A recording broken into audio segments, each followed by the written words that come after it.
Hey, it's Tuesday morning and it's 8 o'clock. That means it's time for Trash Talk. Yes, yes. And I think what we decided today we're going to talk a little bit about the status of streaming these days, and I think it's taken on a whole nother dimension with the SAG and AFTRA strike, which is, man, that's going into what is like 11th week or something now. Well, I told you it's going to be into the new year. You I'm just said, saying. and the reports were, especially for the writers, they're saying they're going to drag it out until the writers are out of money. Which is horrible. Lose their homes, lose their apartments, that they don't care, that what's right is they think is right. And if they starve to death, so be it. That's horrible because it goes to show who you're dealing with. Right. And why would you ever want to work for people like that? Yeah. Yeah, so it's still happening. The strike's still happening. There's nothing, the needle hasn't gotten closer to the finish on either side. No, because the one side doesn't want it to end. They want to make everybody bleed because and I mean I'm trying to understand the reasoning on both sides, and I do understand that the writers and the actors and all are trying to say, hey, look, you're taking all of the stuff that we've done and you're streaming it, everywhere, and we ain't getting a piece of the action. Uh, Not getting anything in the back end. And part of that, part of that was, for some of it is because at the time it was so new, but let's be real, it hasn't been new for a very long time. Plus you've got the whole AI thing and all that. So right. the reality is though,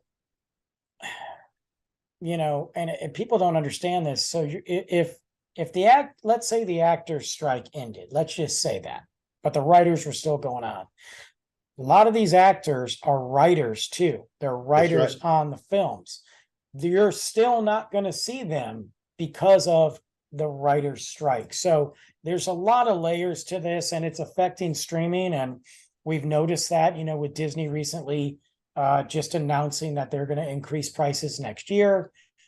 Disney, which they've been relatively inexpensive for a couple of years now, but I think they're increasing too much for what they are and in the game and the timeline of streaming. They're also doing what Netflix did with the sharing password crackdown and how they're going to implement that. And they're really focusing on the bundles. The bundles will actually end up being relatively inexpensive if you get Hulu, Disney Plus, and I guess ESPN. Right. So, but in the meantime, you're talking about raising prices, and you have this much a library and this much live shows, new movies coming out. After that, they're going to have to rely on the old stuff. But there is surprisingly right now during this strike, and I hope it ends soon, and I hope the writers get what they deserve, or at least close to what they deserve. Right. Right.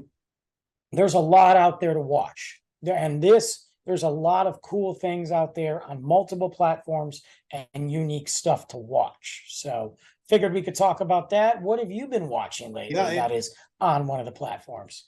Well, I mean, we're trying to balance a little bit between the movies and the series, Sure. because we just finished Suits, which was I think 8 seasons, and then Lincoln Lawyer came back on with its new season, and we watched that.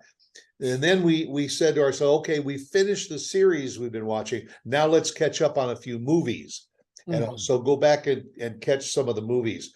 We also are still very much going into the movie theaters.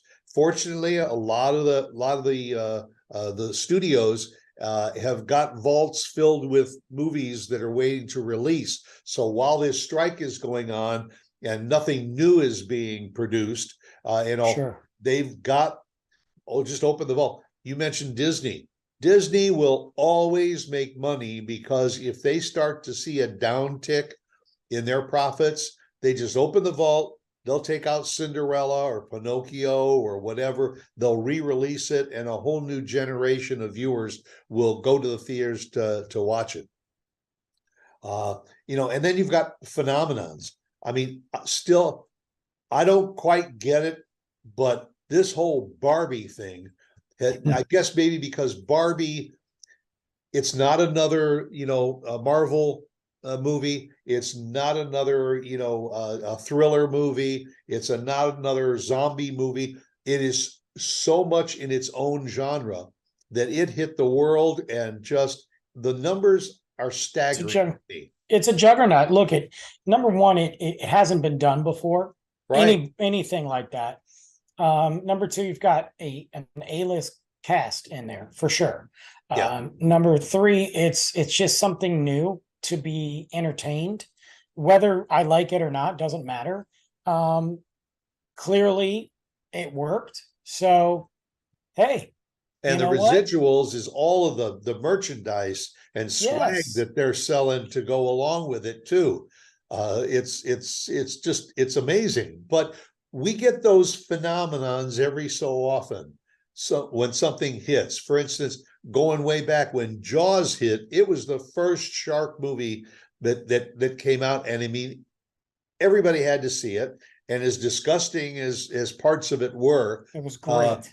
It hit. Now they keep trying to redo it.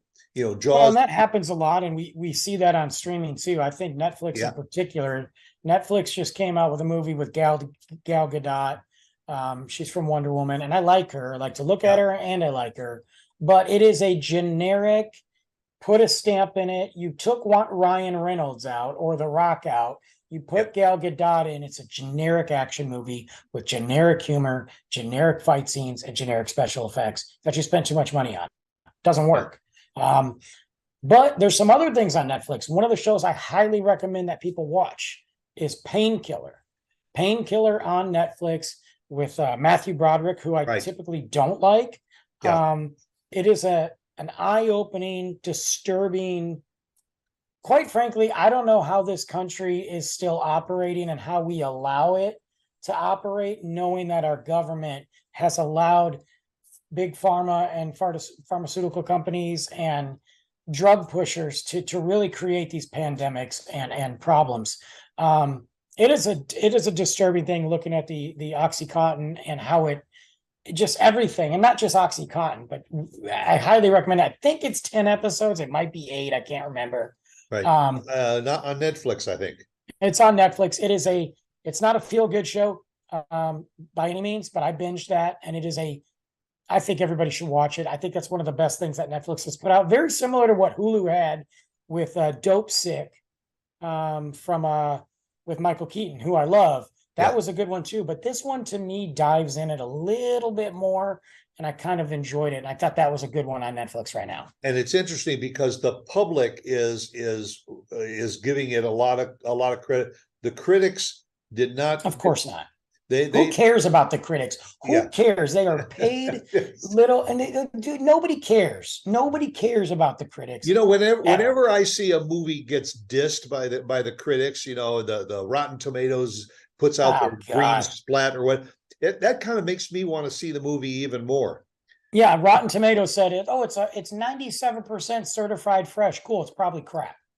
Because all they're doing is getting paid.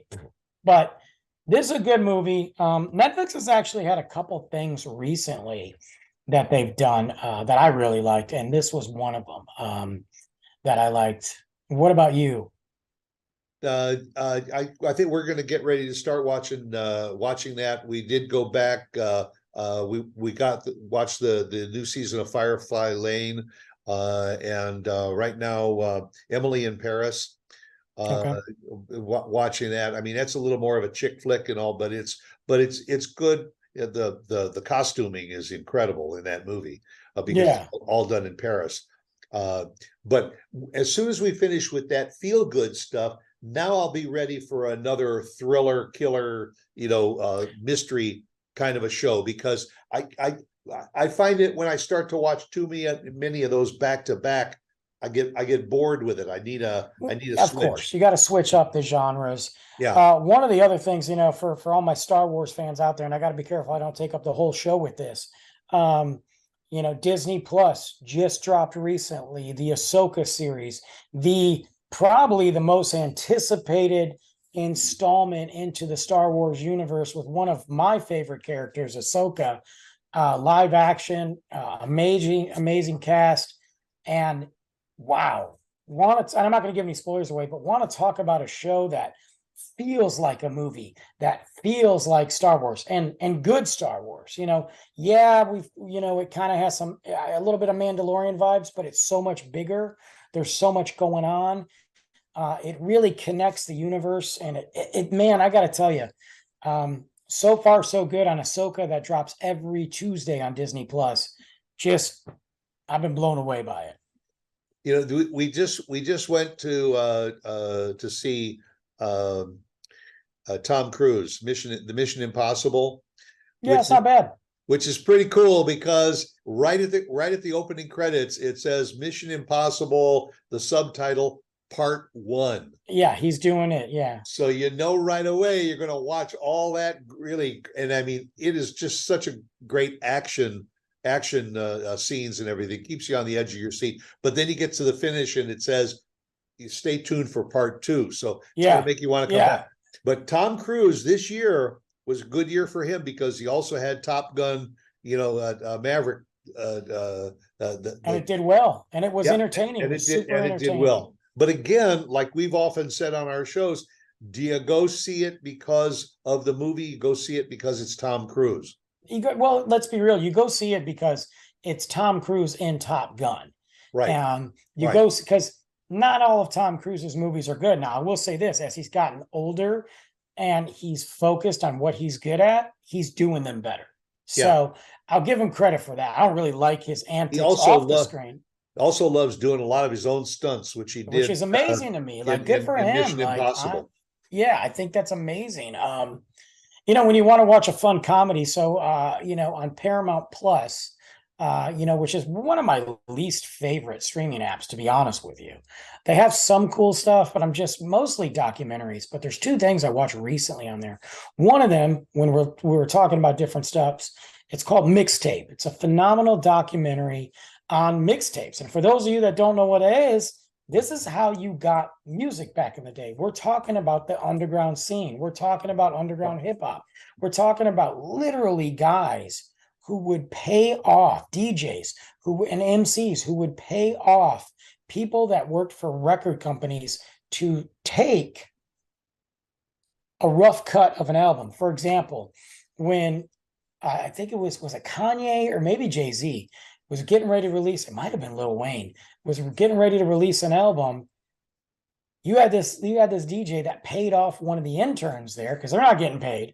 Yeah. Gave him $300 to take the album. That album hit the streets in the mixtape form. They got to put it in the way that they saw the album presented before the album ever came out. And it was really cool, because it took me back to listening to the underground stuff, to hearing that stuff, to getting those mixtapes and seeing how it was presented, how these DJs presented that playlist. And that's how I would typically listen to the album when it came out. They would take 10 tracks and say, nah, if we put them this way and put them this way, this is how it should be heard. And I got to be honest with you, to this day, there's some albums that I don't listen any other way. And there's a really cool documentary on that. I really enjoyed that. And then the flip side of that is sometimes I just look for a fun, pointless show to put on that's funny, And I've been binging or just having on while I'm cleaning or can't fall asleep. And I've been binging The Neighborhood. The Neighborhood with Cedric the Entertainer. And I always forget his name because I always call him Schmidt, because he's Schmidt from New Girl. Yeah. It reminds me of the old school TGIF shows. It's funny at times. It's kind of cheesy. It's laughing, but it's also just got a great, funny cast. I'm into it, Yeah. And as I say, the deeper that the strike goes on, the more people will turn to those streaming services, because the stuff that's coming out in the theaters is not all that appealing, and there's nothing new coming out. So you go back and you play catch up. And we were talking about, there are so many streaming services. For instance, we watched Yellowstone. Yes. And Yellowstone, I think the first so many seasons was on one channel. Then they switched to another channel. Billions was another good show that was on. I don't remember whether it was on. I think it was on Netflix, and they switched over to starts with an S. Stars? Showtime. Showtime. So if you really wanted to watch the show, you'd have to buy into Showtime in order to Yeah. watch the new season of that. There's a lot of that going on between Peacock and Paramount and Well, Netflix and Prime and all those. the biggest thing too, and you bring up a good point, is what's happening is, especially over at WB, the train wreck and HBO, they cut the guillotine down and unloaded a ton of movies and unloaded a ton of shows that were even their own. Well, those other streaming services said, cool, we'll pick you up Right. and put you on here and maybe even continue the series. So you're seeing that. The situation with Yellowstone, and although the last season, I love that show. I'm happy it's ending because this last season I was not really into. But I do like the show. I think the prequels are better than the main show. Yeah. But the thing with Yellowstone, so Yellowstone came out and it was on Paramount Network, which was different than Paramount Plus. Right. They wanted to get it streaming, so they signed a contract with Peacock. So because Paramount Plus didn't exist. Then halfway through Yellowstone, Paramount Plus happened. Right. Well, they said, okay, we will have the past seasons streaming on Peacock, but any new season moving forward is going to be on Paramount Plus. So you have like seasons 1 through 3, 1 through 4 on Peacock, and then the new stuff on Paramount Plus. I don't know how that show did not suffer from the confusion, but man, what a pain in the butt. Well, there were enough people that, like I said, when they switched to another streaming platform, there were enough people that would follow the show no matter what. Yes. And if they didn't have that platform, they'd buy into it. Absolutely. That is another part of what we started talking at the top of the show about the strike, is because Sure. when they changed all these platforms and these streaming services were saying, oh, you want to release those movies, we'll buy them up. Well, where were the residuals going? It wasn't going to the writers and the actors and the people that deserved to get a little piece of that additional action. Absolutely. Absolutely. No, you're right. Yeah. There's a lot on there. And then it's a great opportunity to try different stuff. One thing Netflix does well, and although sometimes they overload it, man, they bring some great foreign stuff over. One of my favorite things, because I'm a big horror guy, man, Korea just those Korean horror movies and horror series are amazing. And I haven't now, but I've been stockpiling them for October, and I've really enjoyed that. Some great documentaries. Just there's quite a bit that we can linger and open up your horizons to, Yeah. Well, one thing is for sure, Trash Talk is going to continue on this streaming service. I might go on strike. Yeah. No, but we're on about a dozen different streaming services, aren't we? Yeah. And how's the residuals flowing in? Not good. Not good. I need more. I'm not happy. Yeah. And if we go on strike, who's gonna know? I don't know. But I might just not show up one day. I just might get some AI guy to do it for me. Yeah. Well, check us out next Tuesday morning just to see if we're here. Right. All right. Well, make a good one. Bye.